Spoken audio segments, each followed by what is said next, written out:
It's important that we work with our neighbours to come up with positive action to combat climate change. In particular, the bigger countries, or the continents, if you like, on each side of us, the Americas and Asia. In some ways, the Pacific Islands are the victims of climate change. We don't create a lot of the issues, but we're the first ones to feel the issues. So it's important that we work with the other countries to convince them of our plight and also to engage their help in what we're doing. But it also means that we have to do our own things as well at home, and we're doing plenty of that. The biggest industry is tourism, and if we don't protect our natural assets, then that important industry will wither.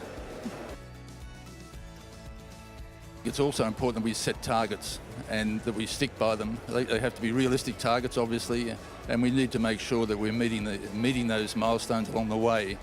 I think some countries have set unrealistic targets and haven't met them.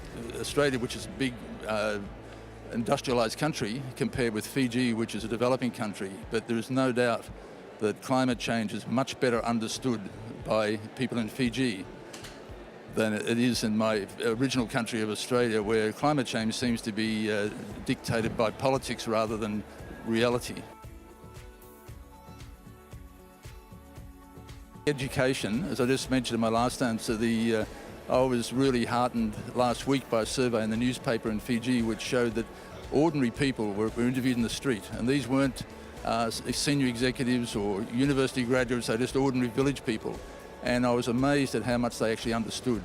So the message is getting through, and I think other countries need to start pushing that message out. But one of the obstacles to this is if there's division at the top in governments or from business, if people don't believe that climate change is occurring, then it's very difficult to educate the ordinary people in the street. And the thing about Fiji is that we actually have a unified vision.